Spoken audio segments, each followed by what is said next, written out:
Good afternoon, good afternoon, good afternoon. I'm coming across a clip here from DJ Hemp, and looks like it's DJ Hemp and a couple other people, a few more people on the panel. But the three people on the panel I want to talk about in particular is the cultural clinician, Taz, and Nyla.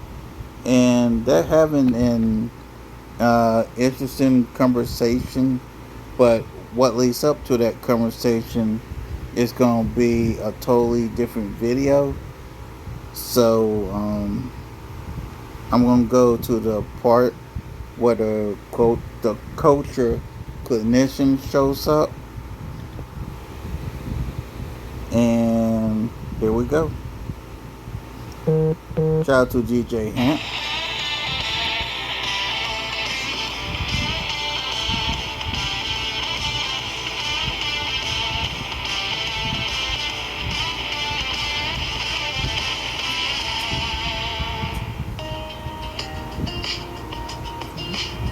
This year, I made it my mission to find the most meaningful. Okay, so Prince ended with this while we figuring it out. His last name, it's in a bad place. Right now, hell yeah. We need more people like me running. Damn, so. Yeah, I put it in that bad place, though. I put it there. That was me. I put it in that bad place because we're around this platform. His internet's messing up. His whole space is in that space. You're breaking up. Taz, your internet. Try it. And here's the thing with Taz. When it seems that Taz has this, I don't know if it's an issue or it was a jealousy with male podcasters. That's something I've always noticed with Taz, cause with the Antoine stuff coming up out of the woodwork, he was on he was I mean him and not just him, but oh, you don't work at Waffle House anymore? I do. Oh. I got off the Walmart today. I did Walmart. Oh. Sorry about that, y'all.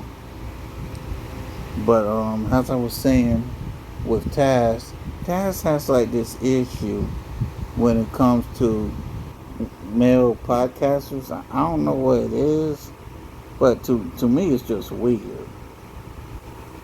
Let's get back into it. Taz, your internet. Try it. Y'all can hear me? You can hear. We can't now. It's spotty. But, yo, we can hear you now. I was gonna say I'll come back in and can't hear me. It's cool. We can hear you just chopping though. Yeah, it's breaking up. All right, let me get it. Yeah, try coming back. Yeah. So you got to think about it, right? If it's that what I was saying about MAGA, right? If you call something, right? And it's like, okay, that's the name of that. Okay, now I have an expectation based on what you call it, right? But then now I have to also watch how you move, watch what. And I have to be honest, having beings up here to trying to have an intellectual conversation, I just gotta be honest. Beings, you ain't the guy for this type of conversation. I'm sorry. In my opinion, you are not the guy for this type of conversation. You do watch what you say, and when that is the opposite of what you call it, then I'm not gonna look at it like this because you named it that. Nah, I'm gonna look at how you talking, how you acting, this and that. So as the manosphere, one of my biggest issues with the manosphere when I first came around was how you gonna have the women on the panel, right, or just talk about the women in general, and tell them, hey, listen, this single motherhood is causing this kind of problem with our boys and affecting, and our men are growing up and being like this. Then, when you have the men around who are the representation of the dysfunction that you just talked about and tried to shame women for creating, then you try to shame the man for being the creation. You can't have it both ways. Cannot have it both ways. You can't shame me for being the thing that you already acknowledged I didn't have a choice but to be based on my upbringing. Right? So that's my thing. It's too much hypocrisy. It's too much about clout and money and all that goofy shit. I think that did more harm to it than the women did. Even though the women did do harm. I'm not gonna You on mute, Ham. Yeah, the women thing always interests me, right? Because when This Might Be Risky first started, there was always a co-ed panel, right? And it doesn't make it's more intriguing, right? But you knew them though, right?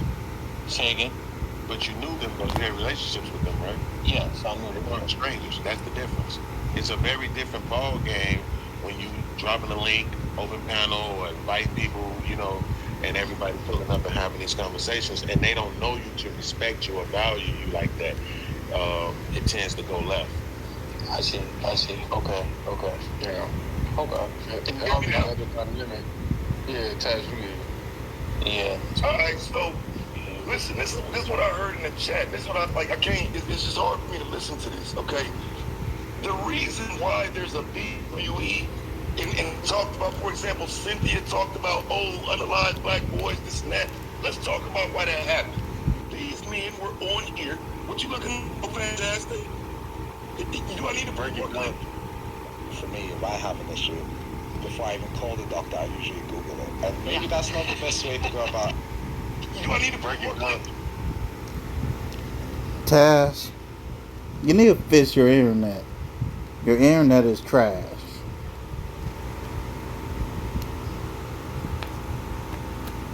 You got trash internet.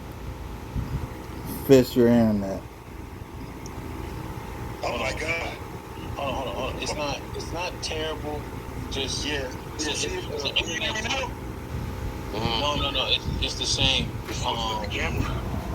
We can hear you. We can hear you. It's not the camera. It's like the connection has a bit of a lag. I guess it's like it's there's cuts in the connection. But we can hear you.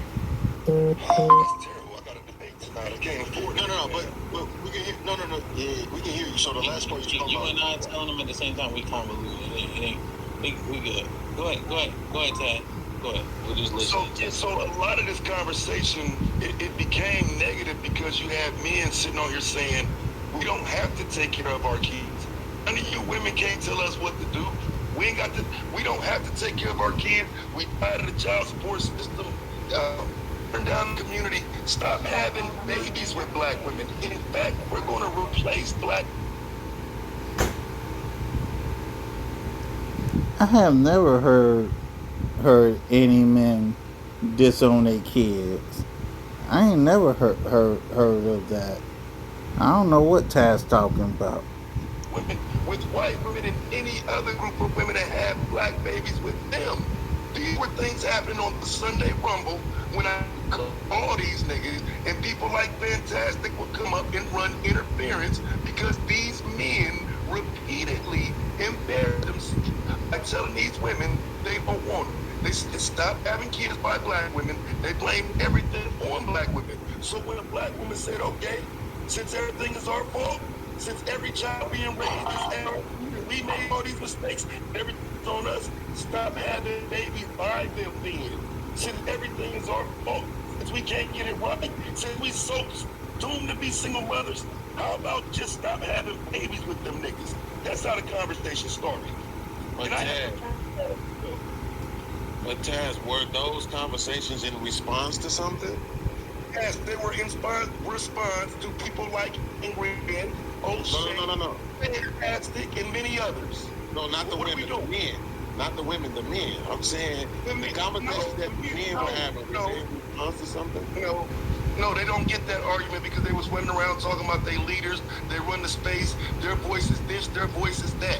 The problem is their voice was that, but the words that were coming out of there, they couldn't stand on them. Again, blaming black women, pointing at black kids, saying burn down my community, saying that the kids don't need to be having black parents because you have a white woman have a black kid. Yes, fam, these are responses to that. They led the conversation. We responded. We won and made them cry. That's why you're scared crying now. 5 years later, 5 years later, y'all still crying. It's Okay, but so Taz, this is what I need you to do though, because I'm gonna be honest, this ain't making sense, right? Are you saying that men just showed up to the internet talking shit about black women and black kids and burning down communities for no reason at all? that one did. That one did. What we talking about? That one did what? What did I do? You What did I came do? to the man. You're looking for a spot amongst that group talking about black men and women. No reason at all. Well, I wasn't looking for a spot or anything. I came here just state my opinion as a grown ass man. Look, bro, you can't hit me with none of this shit. And you know this, okay? I was fucking established. I can remind you. Do you remember Jason Pope? You remember Jason Pope? Remember that? Yeah, I did a story on that. The white man that black women, that black mothers were giving their daughters off to and prostituting their daughters for fucking concert tickets. Yes, that was proven. Hold on. Wait, hold on. Don't say no. Hold on. Don't say no. Wait. So see, this is the problem between me and you. I state the facts. The Jason Pope situation, to where this man allegedly, but it hasn't been confirmed to have AIDS or HIV, right? That was running all through, I think it was North Carolina, South Carolina. That was a fucking club promoter, and black women were having sex with this man, okay, for motherfucking access to fucking ghetto ass club concerts, and it's been confirmed by one of the actual underage victims that the mother gave her to that white man for fucking concert tickets. See, that's what the Black Manosphere did. We gave the full context.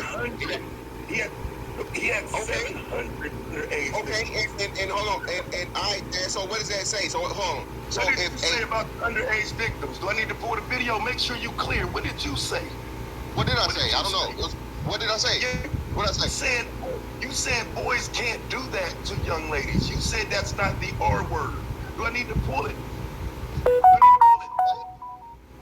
You said it's not the R word. You said what Jason was did was not the R word, and instead of coming for the white boy for messing with kids, you and the rest of the manosphere blamed black women for a predator. I literally did. I just gave you the reason why I would blame. I gave you the reason why I would blame. But when I said it wasn't the R word, hold on, you definitely tripping. Right. So no, I know what you're talking about. Oh no, go ahead. No, so you missed the conversation. So no, what you missed the conversation. Yes, you are, and I know exactly what you're talking about.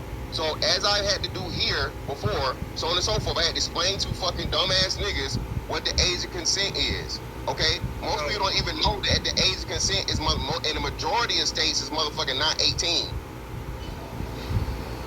Wondering if you could use your FSA for that? At FSA store. It's motherfucking not 18. So I never said that Jason Pope dealing with girls was. Pull that up. Pull that clip, please. Pull it. Right. What you said was underage boys and underage girls cannot R word each other. It's not the R word, is what you said. You said that's what I said.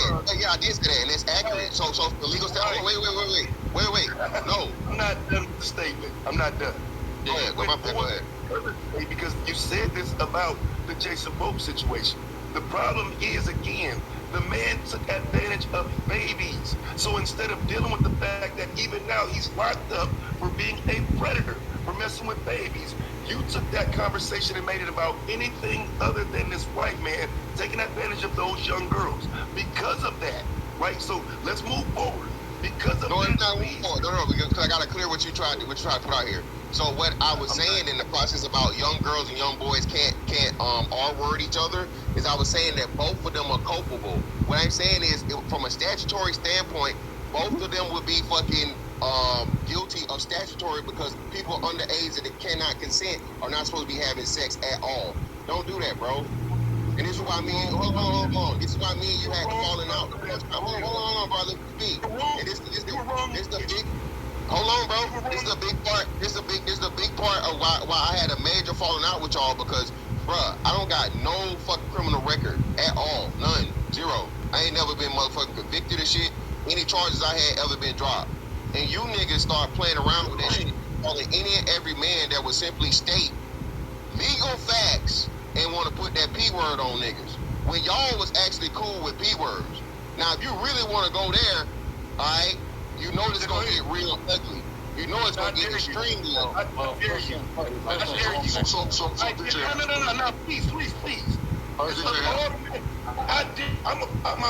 dare you. No, I dare you. No, I dare you. Because now, if I'm gonna tell you, I'm trying to understand what happened, what these BW and Black Manospheres, right? If it's just about y'all two, then we can just continue the conversation. No, I left it alone. I ain't saying nothing else. Leave it alone. So did you have? I got about 15 minutes. Hold on one second. I don't know if y'all ever been here before, right? But there's a certain way I like to conduct things. One thing, we say good morning to each other first and foremost. Good morning. How you doing, brother? How you doing? I'm trying to get understanding about, you know what I mean, the history of these things. And what Taz was bringing up initially was what I was asking. You know what I'm saying? Like, what were the egregious things that were being said and et cetera, right?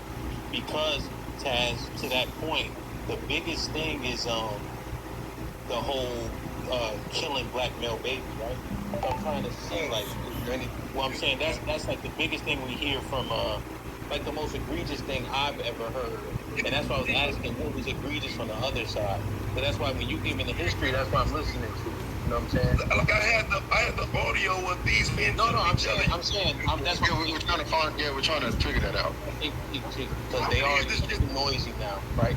So now, anybody start talking, when I'm talking, now everybody think they can do it. All right, it's getting too noisy now, you know? So that's why I was listening to what Taz was introducing, because those are the potentially egregious things that don't make a lot of sense, right? Like, Mr. Fantastic, when I was hearing Taz, it's like we focus on an issue, right? The less important part of the main issue. That cracker raping those little girls, I'm gonna beat that shit into the fucking ground before I start talking about the other potential problems in that situation. So when I heard him saying that, that's what I took from that essentially. Yeah, cool. So let me again count. My bad, Mr. Fantastic. Kosher only got a few minutes. Let him go ahead. I just wanted to acknowledge what Taz was saying. It's improper framing, but like I said, I'll address it after the coaching position is done. And I apologize, I was rude to anybody. I just don't want it to get so far gone we can't have a conversation. Right. So it's a pleasure to speak to you, DJ Ham, Mr. Tax, all the guys on the panel, Beans, and all the guys, man. If you can keep me up to breast of what's going on, I'd like to get my input to what's going on and try to get some normalcy to any perceptions or any biases associated with the manosphere, because I'm a licensed clinical therapist out of North Carolina, man. You know, I know some boys who go stomping around in ESCU, man. Some of my boys play in ESCU. And you probably know some of them, right? I'm gonna keep that incognito. But yeah, some of my boys northeastern North Carolina, man, we played in ESCU, some of them. But anyway, give me the essence of what's going on there, because there's a lot of, Yes, sir. So I'll be quick, 'cause I know you got a little bit of time. But essentially, I was assessing this trope, like talk long enough until you become the villain, right? Yes, sir. And I assessed the Crips, right? The incept. And here's the thing: a lot of these brothers don't know. The cultural clinician is what you know you would call, quote unquote, old school manosphere. You know, you had Alcidian, cultural clinician, O.J. Duke Jackson, Angry Man. I won't say Lapeef, but I'm not quite too sure. Now, Anton won't say that he was part of that, but in my opinion, from what I've seen, Anton was really never manosphere. But that's besides the point. And of course, the Godfather himself, rest in peace, Kevin Samuels. That was a manosphere. Oh, and MTR. That was the manosphere. This new age version after Fight Club is an embarrassment to what the old one was. I'm just saying. And I assess the Crips, right? The inception, at least what they show us on the internet, to what it is today. Right. Adrian Broner, right? How he was talking, you know, how you know he talked this shit, right? Now nobody cares about his downfall, right? Right. Because he's a villain. And then I'm looking at WWE. Tonight, the NBA playoffs are on Prime. Cavs, Pistons. Right. Because he's a villain. And then I'm looking at WWE. The acronym is positive, right? The Black Manosphere, from what they told me in the inception, is supposed to be positive black men building themselves up. Yes, sir. And now seemingly all of this stuff, I'll use a strong word, is like demonized now. Yes, sir. Right. Now it's all back and forth, tit for tat. You know what I'm saying? And it's like these things should be uplifting. And him, the reason it's back and forth is because you got certain people, certain groups of people putting mud in the waters. Now, when you want to talk about black women's empowerment, the main person who was muddying the waters was Cynthia G. The second person was Princella Clark. Princella Clark and Cynthia G were the main two muddying the waters. Now, you want to come over here on the manosphere side of things, is the red pill muddying the waters of the manosphere. Now, from what I found, red pill and manosphere are like two different things. And I hope that the cultural clinician will actually explain this better than I can. Let's get back into it. And it's like these things should be uplifting, but now it's like the bottom of the barrel shit now. Right. So the false premise is that the manosphere is this one big conglomerate, and that's not true. Manospheres are from different backgrounds, different worldviews. One of the things on my channel is that whereas men, we don't agree on all things or ideologies, but we come together as allies of a common cause. Right. To dissipate like it's supposed to be. Black men did create the crisis in America. White liberalism, black women drinking the Kool-Aid crazy. Talk to him, culture. Talk to him. The state of the world that we're in. Talk to him. The black community was fine until welfare and feminism came into the black community. Talk to him, culture. Everybody tend to assume and associate false narratives associated with, loose black men that were invisible to those same women in the past. And so now the premise is, I don't know if you heard about this homosexual guy denigrating black men and saying black men are the part of the problem. And really that's a cognitive distortion in the clinical, because it's all predicated in something called overgeneralization. You take a small sample size of black men that are complicit in the problems of the black community, and you falsely equivocate all black men with those issues. And that's a false assumption, because most black men are not complicit in that nonsense. Black men didn't create the manosphere. Liberal dogmas created the manosphere, and black men began to come together, trying to find answers and solutions. Now look at it on the bell curve. Pretty much. On the average, most black men are centrists. They're right in the center. They're average. It's decent black dudes. Do you have some outliers at the extreme? Sure. That's a small percentage. But then you got those that excel. But, you've got Manosphere 1, Manosphere 2, Manosphere 3, Manosphere 4. But we're like denominations. We're like, it's no different than the Crips and the Bloods that we were talking about a minute ago.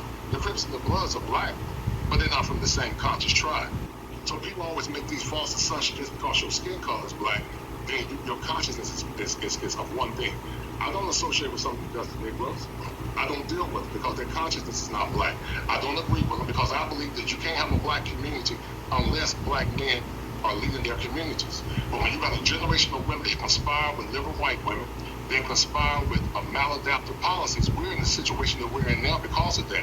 And when things happen, we have these people that have this pro-black ideology. I call it static blackness. And the presumption is that just because your skin color is black, your consciousness got to be black. But here's the problem with that, DJ Hamp. Black people were never one in Africa. We didn't come from the same tribes in Africa. It was tribalism that made us one. We had to become one because of the struggle. But we were never one in consciousness, in religion, and in tribal affiliation. So what you're seeing now is a bunch of folks that assume just because your skin color is black, you're going to associate with them. I don't associate with black folks. So far, where did the culture clinician lie? So far, where did the culture clinician lie? If their consciousness is not about pro-black black men being the leaders of their family, and black women following and honoring and respecting their men. There can't be a revolution to black women honor and respect their black men. Now, once again, is there a portion of dusty black men that are going about causing chaos in the black community? Sure. But we can't take a small sample size and falsely equivocate all black men as being complicit in this nonsense. Like I said, Right. just like this gay guy in there going around saying black men are the part of the problem. And a lot of that is fatherhood, daddy issues, and projection of pain. And they Talk falsely about it. associate all black men with those issues. And I got a problem with that. My mission is to tell black men to get what's best for you. You give the best women that you think they're going to follow your program. You give the best women that's going to respect you as a man. But you got a generation of men that have been raised to think like women. And in the clinical world, DJ, how we call that introjection. That's an ego defense mechanism. That ego defense mechanism says that I cannot see anything out the approval of women because they've never seen or heard things based on masculine identity and masculine authority. And it's prevalent in the black community. Also from a clinical, we call that adultification. Adultification is what causes the sun husbandry. Okay. Go ahead. Well, yeah. So there's a decent amount of points. I have an issue with that last, and we go back and forth about that quite often. Yes, Men right. operating at a deficit mindset, I cannot stand that. Right. I still fight the trope today that women control access to sex. I just haven't seen it, right? Maybe anecdotally, so maybe I just, in terms of, everybody, how do you say, just a couple different tropes, right? But one thing you said is there's a subset of men that are the representation, right? There's a cohort of degeneracy by a nominal amount of black men, if you look at like the crimes and arrest record. Yes, sir. Right. But wouldn't that be the same thing said about the women? It's a subset, it's a cohort that is propagandized to be the face of black women. Right. That's an excellent question. Well, let me challenge you in a good way. If 92% of black women vote for policies that are antithetical to black excellence, then I would say that's a larger sample size. Now, let's say if they're not necessarily 100% complicit in the debauchery, they still overrepresent policies that are detrimental to black excellence. Now, superior.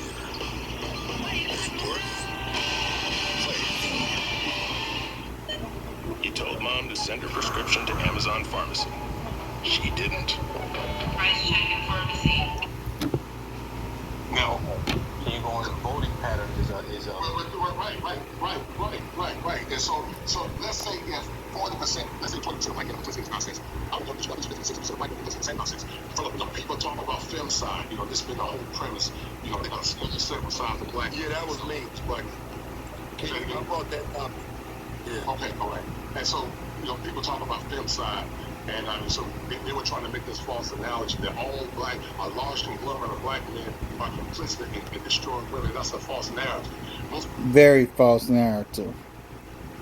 And speaking of femicide, if you want to see two live streams in particular about femicide, one live stream comes from Dennis Sperling, and that's another live stream from Chess Charday that talks about femicide. Please go ahead and check those two out. Thank you. Hard-working men, solid dudes. Are there French lunatics? Yes. But then we want to be down on them, and then we can say that a large percentage of our own quote-unquote women are complicit in the infanticide.